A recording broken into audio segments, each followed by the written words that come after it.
Bonjour à tous. Vous me voyez ici en vidéo parce que je suis un peu malade depuis hier et mon état malheureusement ne va pas en s'améliorant. Donc ce que je vous propose, c'est de vous faire cette présentation donc, sous format vidéo. Donc je tiens vraiment à vous présenter mes excuses pour ma non-présence, mais j'espère que vous aurez quand même des informations avec la présentation qui va suivre et que vous pourrez discuter plus amplement entre vous après.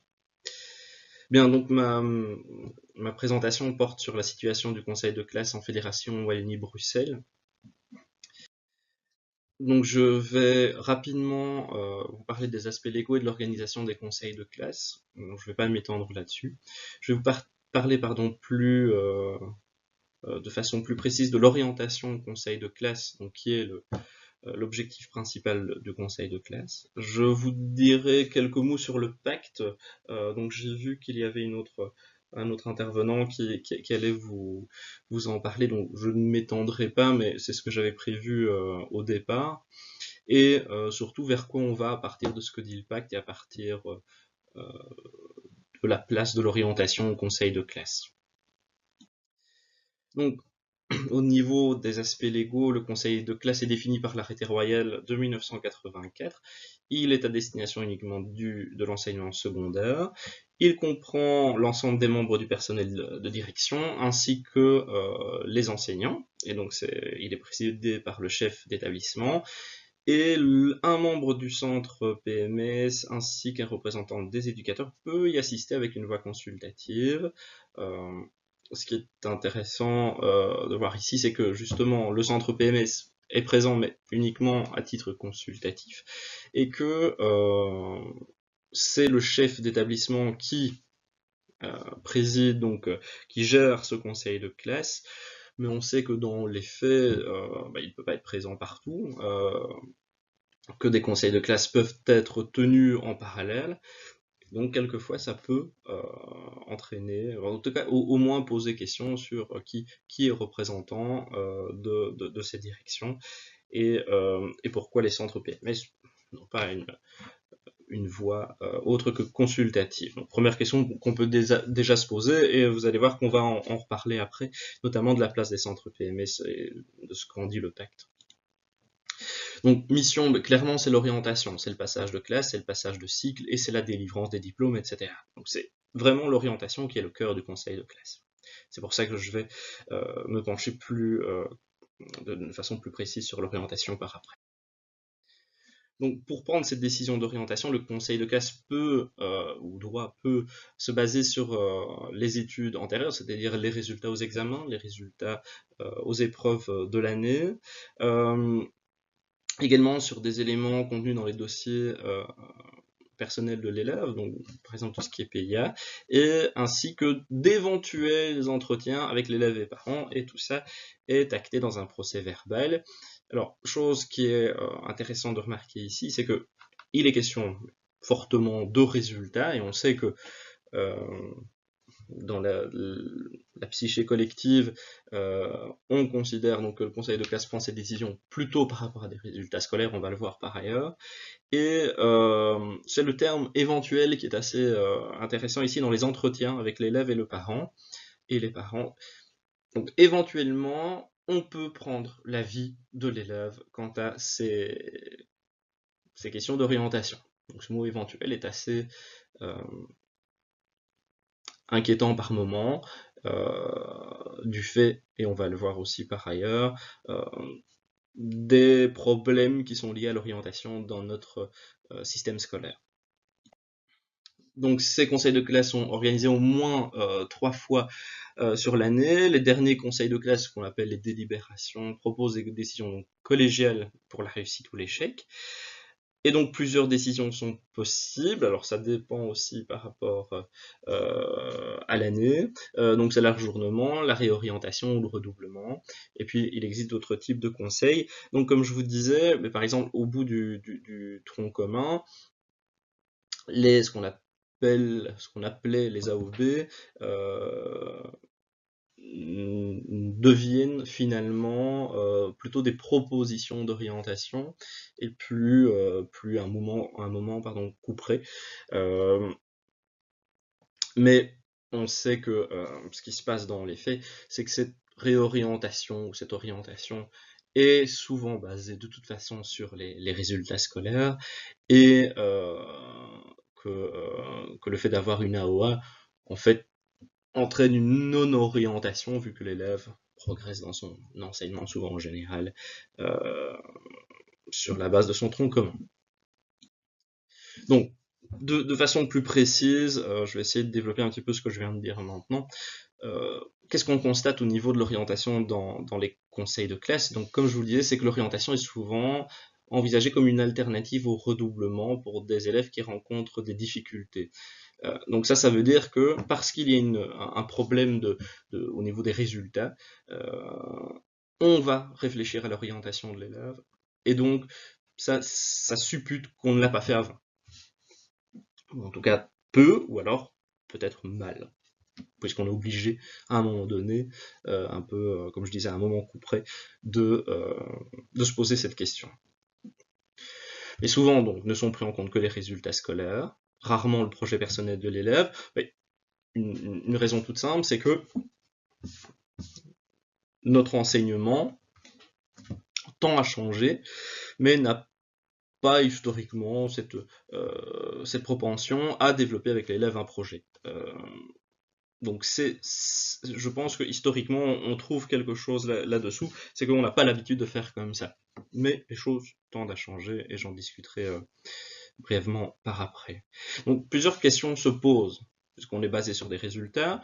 On a tendance à plutôt orienter quand ces résultats ne sont pas satisfaisants. C'est quels sont les risques de pratiquer une orientation presque uniquement sur la base de résultats. Donc c'est une question qu'on peut se poser. Tiens, qu'est-ce que ça pourrait engendrer comme risque? Qu'est-ce que ça engendre comme difficulté? Finalement, est-ce que l'orientation se fonde sur la réussite ou sur la difficulté des élèves? Est-ce que c'est parce qu'on a bien réussi dans quelque chose qu'on va être orienté vers, je ne sais pas, une formation ou des métiers que l'élève l'élève pourra investiguer ses compétences, ou en fait l'orientation, c'est parce que je ne réussis pas à faire quelque chose qu'on va me mettre ailleurs. Et on suppute, je suppose, qu'on serait meilleur ailleurs. Pourquoi, comment, on ne sait pas. Finalement, est-ce que l'orientation n'est pas une sélection? Est-ce qu'on ne fait pas des tris d'élèves? Puis l'orientation, la question qu'on peut se poser, est-ce qu'elle sert principalement aux intérêts de l'établissement? Puisque la direction préside et que les enseignants prennent cette décision d'orientation, est-ce qu'on ne pourrait pas se poser la question, par exemple, si on est dans une école qualifiante, de plutôt réorienter ou à vocation qualifiante, plutôt réorienter ou orienter un élève dans une option que l'école possède, plutôt que chez l'école voisine, parce qu'on connaît le mode de fonctionnement et la structure de nos écoles chez nous. Donc c'est ce que Demeuse et ses collègues appelaient quasi-marché scolaire, et d'autres. Donc voilà, ce sont des questions qu'on peut se poser, je pense, légitimement. Finalement, qu'est-ce que notre système entraîne comme répercussion pour l'orientation des élèves, qui est au cœur du conseil de classe. Donc, ça c'est vrai chez nous, c'est vrai aussi ailleurs. J'ai pris quelques exemples. En France, la décision d'orientation s'appuie sur des notes et des moyennes de notes. Et ils nous disent notamment ou principalement sur des matières justement principales, sur ce qu'on appelle les matières importantes. C'est souvent quelque chose qu'on a, c'est important d'aller en maths, c'est important d'aller en français, c'est important de faire des sciences. Et puis on a d'autres cours où on dit oui, mais bon, c'est moins important. Et puis les questions qu'on peut se poser, c'est est-ce que un échec par exemple, en termes vraiment de résultats en éducation physique ou un échec dans un cours philosophique, est-ce que ça va demander les mêmes questions d'orientation? Est-ce que les mêmes questions se posent au conseil de classe? Je ne pense pas. Je ne pense malheureusement pas, ou heureusement pas. Donc pour les élèves, c'est toujours les plus faibles qui pâtissent. Donc pour les élèves qui présentent des faiblesses scolaires, donc ça veut dire des faiblesses au niveau des résultats, l'orientation est fondée sur l'échec dans les apprentissages où dominent les capacités déductives, sans chercher à détecter leurs aptitudes professionnelles. C'est la question qu'on peut se poser. Pourquoi est-ce que pour utiliser les termes qu'on emploie, si on rate par exemple en maths une année, pourquoi est-ce que j'ai raté maths, j'ai raté français? Pourquoi est-ce que je serais doué pour aller faire de la maçonnerie? Pourquoi est-ce que le fait d'avoir raté dans un cours fait que je serais plus disposé à plutôt mettre en place des compétences davantage professionnelles? Le lien, pour moi, n'est a priori pas si visible que ça. Et donc, les notes, les résultats scolaires ponctuels, les examens constituent les uniques indicateurs de la réussite scolaire, évidemment. Donc, c'est ce que je vous disais tout à l'heure, si l'élève est en réussite, l'école, donc au sens large, j'aurais pu mettre une majuscule, ne va pas se poser beaucoup de questions et en fait va proposer, ne va même pas proposer, va guider sur un chemin qui paraît naturel, le jeune, d'année en année, sans se poser de réelles questions sur l'orientation. Parce que quand on parlait d'orientation négative tout à l'heure, dans ce cas-là négatif, et c'est le fait qu'elle se base donc sur ces résultats, c'est d'une part que ceux qui ont des résultats non satisfaisants vont être orientés, et puis ceux qui ont des résultats satisfaisants ne vont pas être orientés. Et à aucun moment ne se posent des questions liées à des projets. Pourquoi? Parce que j'ai réussi les matières principales, comme on disait tout à l'heure, pour reprendre le mot. Pourquoi est-ce que je ne pourrais pas aller exercer des compétences professionnelles? Mais ce n'est pas dans notre culture. Tout à l'heure, je parlais d'historique, il faudrait peut-être plutôt parler de culture scolaire. Donc, par contre, si l'élève est en échec scolaire, évidemment, on peut passer une deuxième session. Le conseil de classe va plutôt le guider vers des filières connotées moins intellectuelles ou davantage manuelles. C'est ce qu'on entend. Conseil de classe, moi je suis enseignant à la base, j'ai fait les conseils des classes, plusieurs. C'est ce qu'on entend. Intellectuellement, il n'est pas doué, donc on va plutôt le mettre dans le qualifiant, ou on n'emploie peut-être pas nécessairement le mot intellectuel, mais on va dire voilà, oui, non, il a des faiblesses vraiment en mathématiques et en sciences, on va plutôt le mettre dans telle filière. Mais sur quoi se base vraiment cette réflexion? Qu'est-ce qu'il y a derrière cette réflexion? Donc ce système induit que l'élaboration d'un projet personnel professionnel est secondaire, voire inutile, puisque ce sont les résultats qui engendrent l'orientation. Donc, en effet, à quoi bon prendre en compte le projet d'un jeune puisqu'il réussit à l'école et qu'il posera un choix en fin de 6e année secondaire d'une formation supérieure? Pourquoi développer un projet de carrière avec un élève en échec puisqu'il sera orienté vers une carrière qualifiante? Je pense que la question d'orientation aujourd'hui au conseil de classe, elle doit se poser comme ça. Qu'est-ce qu'on fait? En fait, on oriente et avec quel but derrière, quels objectifs? C'est la question qui existe aujourd'hui, je pense qu'on peut la transformer. Je vais vous donner un exemple. Donc en 2010, donc Barbana nous donne des résultats d'analyse d'attestation B, donc d'orientation au terme du premier degré. On sait qu'aujourd'hui ça a évolué, c'est plus la même chose qu'en 2010, mais je pense que ça peut être intéressant. Qu'est-ce que nous dit Barbana? C'est que l'analyse des contenus des AOB délivrés laisse à penser que la rédaction de ces documents constitue une tâche administrative, donc ça veut dire qu'on remplit des documents. Voilà, je suis désolé, ma souris, j'espère que ça fonctionne. Dans les 3 écoles qui ont été investiguées, ces tâches administratives ne sont pas nécessairement individualisées, donc on peut se poser la question, ces voies d'orientation ont l'air de fonctionner pour beaucoup d'élèves à la fois? Je pense pas. Je pense que ça doit être individualisé, cette orientation. Et puis, aucune subdivision n'est indiquée aux apprenants réorientés vers l'enseignement qualifiant, alors qu'on sait qu'il y a plein de formes, il y a plein d'options, il y a plein de filières.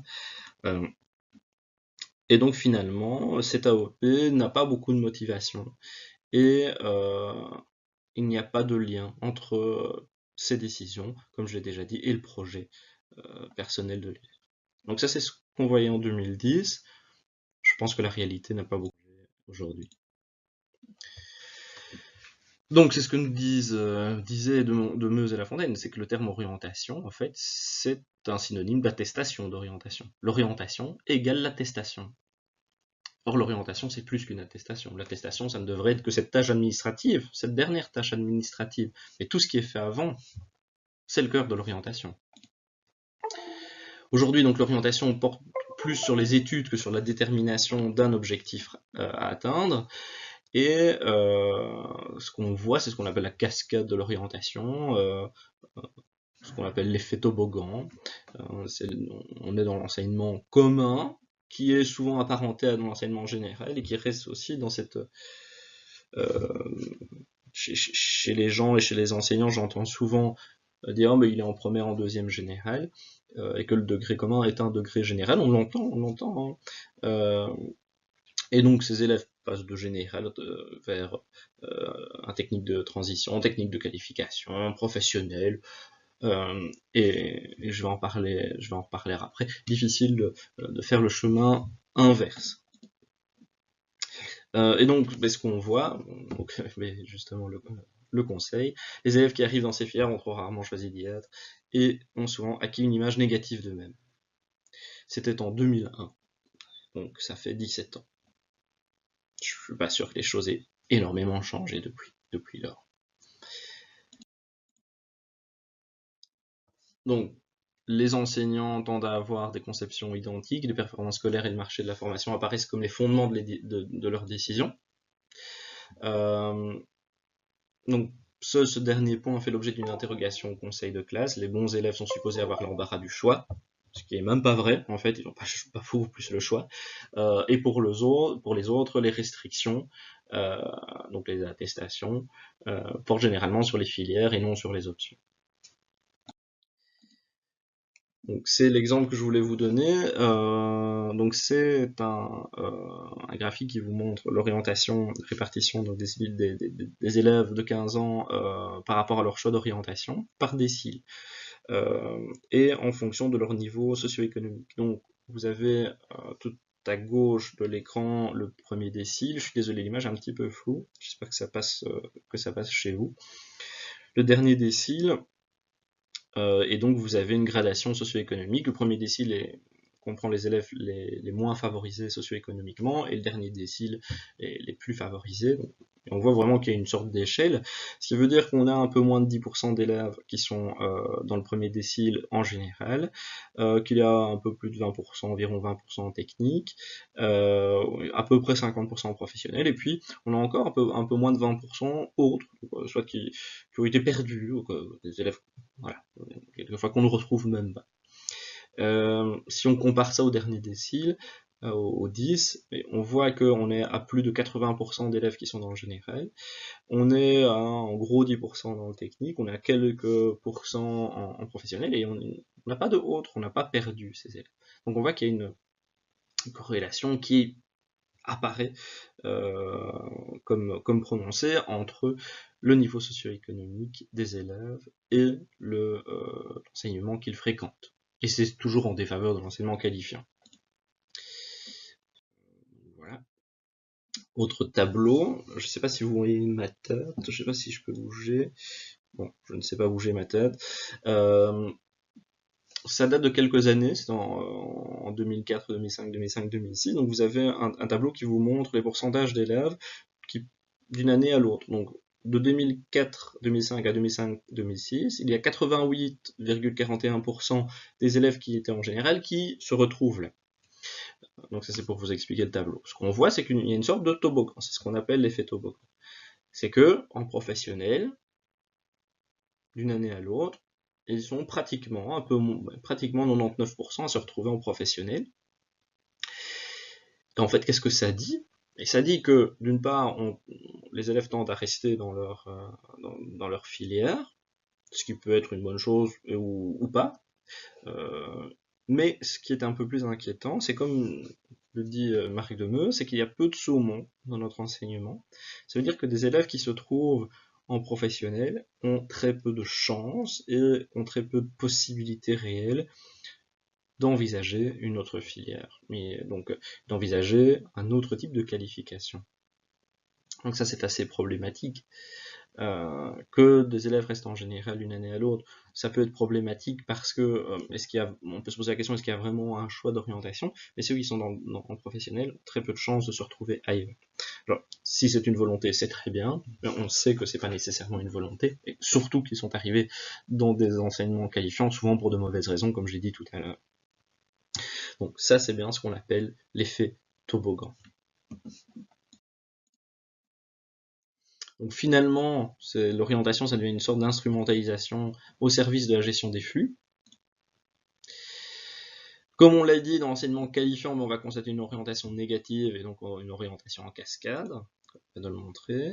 Et on a une forme de sélection académique qui entraîne des groupes d'élèves qui se réunissent à partir de leur performance scolaire. Et ce qui est très embêtant avec ça, je ne sais pas si vous voyez les termes, ça engendre une hiérarchie des options, ça engendre une hiérarchie des enseignements. Toujours en défaveur du qualifiant, évidemment. Et on peut rajouter à ça les effets ségrégatifs qu'on a montrés tout à l'heure avec les niveaux socio-économiques qui sont fort différents en fonction des filières. Et on voit en plus qu'il y a une gradation. Okay. Donc, je vais, de façon courte, parce que je ne voudrais pas redire ce que vous avez peut-être déjà entendu sur le pacte. J'ai analysé quelques documents du pacte, que ça soit... Enfin, vous avez les références dans le PowerPoint, que ce soit les avis ou des documents de travail. Il y a 5 grands points d'attention par rapport au conseil de classe que j'ai relevés dans le pacte. Le pacte nous parle du conseil, de son organisation temporelle, de la mise en place éventuelle d'un conseil de classe avant le secondaire, quid de qui participe et quels sont les objectifs des participants. Il porte aussi l'attention sur les conseils de classe pour les élèves à besoins spécifiques et rediscute de la place, ou en tout cas de la philosophie d'orientation au conseil. Je vais essayer d'aller un peu plus, je vois que ça fait déjà 20 minutes que je parle. Donc au niveau de l'organisation temporelle, ce que nous dit le pacte en gros, c'est que les conseils de classe sont des vrais temps de concertation et de travail collaboratif. Ça, je pense que c'est très important. C'est qu'on n'est pas dans une tâche administrative, comme on l'a dit tout à l'heure, on est bien dans un travail qui doit être collaboratif et qu'ils peuvent être organisés à des moments fixes pour ne pas empiéter sur les heures des élèves. Moi, j'ai assisté à des conseils de classe en parallèle en ayant plusieurs classes, donc je ne pouvais pas assister à tous les conseils de classe, c'est déjà arrivé, et on renvoyait les élèves l'après-midi chez eux. Bon, ça, moi je l'ai vécu en tout cas. Je pense qu'effectivement on peut faire autrement. Alors, le mot-clé, je vais essayer de fonctionner un petit peu par mot-clé pour vous montrer un peu vers quoi on tend. Donc, on nous parle, le pacte nous dit, ben voilà, il y a un besoin de renforcer les collaborations et de donner une certaine cohérence à ces conseils de classe. Alors, au niveau d'avant le secondaire, le pacte nous dit que ça serait bien de pouvoir, ce serait pertinent de pouvoir assurer une certaine continuité des apprentissages entre l'école maternelle et l'école primaire. C'est dans cette mouvance de tuilage des enseignements. Je fais des gestes, je ne sais pas si vous me voyez faire des gestes. C'est encore une fois, ce qui est là derrière, c'est de pouvoir rendre cohérent le conseil de classe en faisant intervenir d'autres types d'acteurs, comme par exemple des puéricultrices ou puériculteurs, des logopèdes, etc. Donc, le pacte redéfinit bien cette notion de cohérence, cette notion de collaboration. En ce qui concerne les participants au conseil de classe, donc le pacte nous dit que la collaboration doit être effective entre, par exemple, les éducateurs et les enseignants, et il nous dit qu'en fait ça dépend du leadership. Donc ça pose la question, finalement, est-ce qu'on ne pourrait pas poser des objectifs, poser des buts particuliers aux personnes qui participent. Si un éducateur participe, qu'est-ce qu'il peut y faire? Qu'est-ce qu'il peut apporter à ce conseil de classe? Donc tout enseignant doit assumer la participation évidemment, en dehors donc, des heures des cours par exemple. Donc le pacte réinsiste en disant que les enseignants doivent être là, et que il réinsiste encore une fois que ce sont des pratiques collaboratives, et qu'on évitera de surcharger les enseignants, etc. Mais encore une fois, quels sont les mots-clés qui nous intéressent? C'est cette notion de collaboration et de cohérence qui sont toujours mises en avant, et aussi de définition d'objectifs, définition de qui participe, qu'est-ce qu'on y fait, qu'est-ce qu'on peut apporter à cette dynamique. En ce qui concerne les centres PMS de façon plus particulière, le PAC nous dit que ce sera intéressant de traduire les diagnostics en conseils, en outils pour les enseignants, de communiquer cet avis, pas nécessairement détaillé, pour que les enseignants puissent avoir matière aussi à étayer en tout cas leur proposition d'orientation, ou en tout cas de façon plus précise. Et le PAC nous dit que dans une optique prévention, le centre PMS pourrait instaurer un accompagnement plus précoce des élèves en intervenant dès la maternelle afin d'aider le tissage des relations entre les différents acteurs. Donc, ce que vient nous dire le PAC, c'est encore une fois cette collaboration qui est nécessaire et cette notion d'accompagnement qui peut être renforcée. Et alors, chose intéressante que le PAC nous dit, c'est qu'il y a une possibilité ou un besoin d'outillage qui est derrière. En ce qui concerne les élèves à besoins spécifiques, donc on donne quelques exemples, je ne vais pas citer les exemples de façon particulière, mais par exemple que chaque intervenant peut disposer d'un moment pour donner son avis, que le conseil de classe c'est aussi un moment où on peut évaluer ce qui est fait, et également redéfinir, ajuster des objectifs, des stratégies par rapport aux désirs, aux projets des élèves. Et qu'il est possible de mettre en place des dispositifs de fonctionnement particuliers pour ces conseils de classe. Je ne vais pas m'étendre là-dessus. Et donc, ce que nous dit le pacte, encore une fois, c'est cette collaboration qui revient, c'est cette définition d'objectifs et l'outillage, mais également l'évaluation. C'est important d'évaluer ce qu'on y fait. Donc ça veut dire que pour évaluer, il faut avoir des critères avant qu'on peut évaluer, et on essaie d'en tirer des conclusions. Par rapport aux besoins, donc toujours les élèves ont besoin spécifiques au niveau de leur projet d'intégration. Donc le PAC nous dit qu'il faut prendre en compte le bien-être de l'élève, renforcer cela. Toujours cette collaboration qui est mise en avant, que ce soit enseignants, autres acteurs de l'enseignement, mais également les parents d'élèves, certainement. Évaluer le projet d'intégration et instaurer éventuellement un pôle de ressources. Donc le pacte prend des exemples différents, mais nous redit finalement toujours un peu la même chose. Il faut de l'accompagnement, il faut renforcer la collaboration, l'outillage et également l'évaluation. Alors, ce qui concerne l'orientation après le tronc commun, donc ce qui est proposé, c'est que effectivement le conseil de classe est souverain quand la décision définitive d'échec ou de réussite, mais que ça soit c'est sur la base d'un dossier complet. C'est ça qui est intéressant là derrière, c'est que ça soit ce dossier qui est complet. Après, on peut se poser la question qu'est-ce qui est complet, c'est quoi un dossier complet, mais je pense que le pacte, en tout cas, à partir des mots-clés qu'on a pu mettre en avant, donne quelques voies pour réaliser ce dossier complet. Je vais pas m'étendre parce que je pense que je suis un petit peu long. Mais donc, le pacte nous dit finalement, ce qu'il faut faire, en fait, c'est renforcer l'orientation. Et je pense que ce qu'il nous dit, c'est une orientation réfléchie. C'est une orientation réfléchie, et finalement c'est réfléchir l'orientation. Et réfléchir l'orientation, ce n'est pas nécessairement poser un acte d'orientation, c'est travailler avec l'élève, avec sa communauté, je veux dire, son entourage, ses décisions d'orientation. Alors le PAC nous parle de l'approche éducative de l'orientation. Donc là, on en vient vraiment à une définition de ce qu'il attend en tant qu'organe orientant.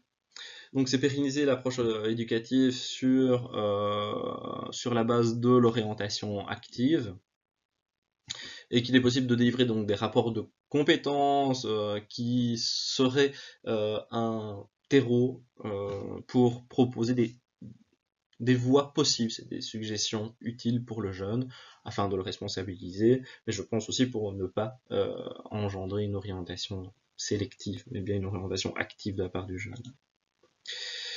Donc on peut se poser la question de ces compétences vocationnelles. Voilà, comment on va pouvoir définir ça? Alors, notre équipe travaille pour l'instant sur ces idées de compétences vocationnelles finalement. qu'est-ce qu'on peut définir comme attitude en fonction de l'âge de l'élève, en termes d'orientation, qui pourrait être attendue, quelles sont ses compétences. Et finalement, ça pourrait aussi servir les enseignants, les centres PMS et tous les autres acteurs, se dire, ok, on voit des grandes balises qu'il serait bon soit de respecter, soit de mettre en place avec le jeune à différents moments de sa scolarité. Je pense que c'est un outil autant pour les enseignants que pour le système que pour les élèves. Donc ça pourrait être quelque chose d'intéressant. Donc finalement, le pacte nous parle de cohérence, de renforcer, donc cette cohérence, renforcer la collaboration, l'accompagnement, qu'il est nécessaire de définir des objectifs, qu'il est nécessaire à un moment donné d'avoir une certaine forme d'outillage, et que le conseil de classe peut être un organe d'évaluation de compétences, etc. Donc en fait, vers où va-t-on Je pense que ça rejoint fortement les travaux qu'on met en place chez nous sur l'approche orientante.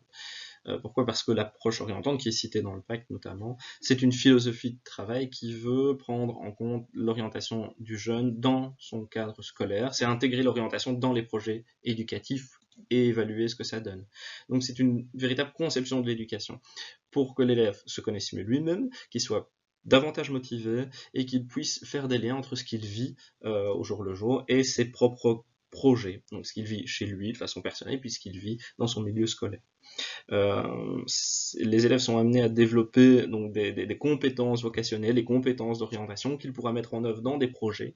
Et ça peut se travailler à l'intérieur des disciplines, avec du transdisciplinaire, mais surtout ça demande la collaboration de tous les partenaires. Donc je pense que les mots-clés du pacte, en fait, ils se retrouvent dans cette définition de cette approche orientante qu'on peut appeler comme on veut, approche orientante, approche éducative de l'orientation, orientation active, voilà. Mais l'idée, c'est vraiment d'avoir au cœur des réflexions scolaires cette notion d'orientation. La question qu'on peut se poser aussi, c'est finalement pour quelle orientation on veut. Donc, si on part du principe que l'orientation doit être renforcée, quelle orientation veut-on? J'ai pris ici un exemple de ce que nous dit Guichard, donc Jean Guichard, professeur, qui travaille sur les notions de life design, c'est que les interventions d'orientation peuvent avoir comme finalité la construction d'un monde humain, équitable et durable, qui s'adresse à tous les individus qui deviennent des homo-consultans de la pop culture, comme le dit Kargulova. Ça veut dire que, en fait, on est dans un monde où on reçoit plein de conseils de toutes parts, et on est dans un flux incessant, finalement. On est dans un monde très mouvant, ce qu'on appelle une société liquide, et donner des informations à ces individus, c'est bien, mais c'est quelque chose finalement qui est présentiste. Ça veut dire que les conseils qu'on donne sont des conseils par rapport au monde d'aujourd'hui. Mais le conseil en orientation, donc les conseils qu'on peut donner au niveau de l'orientation, pourraient aller plus loin et viser à ce que l'individu puisse s'interroger sur le monde qu'il veut construire, et pas nécessairement donner des conseils sur les façons d'agir, mais bien réfléchir cette orientation, réfléchir dans quel monde on veut s'intégrer. Alors, si vous voulez plus d'informations, il y a le site approcheorientante.be, vous allez avoir tout un tas d'actualités, vous avez plusieurs outils qui sont disponibles, et je mettrai la présentation sur le site, et peut-être la vidéo aussi, si mes collègues ont le temps de le faire. Donc voilà, je vous remercie. Encore une fois, je suis désolé de ne pas être parmi vous. J'espère que je n'ai pas été trop long. J'ai été un petit peu long, ça fait une demi-heure, je pense. Je vous souhaite donc de poursuivre des discussions que je suis sûr intéressantes. Et vous pouvez bien sûr me contacter via mon adresse professionnelle. Je vous remercie.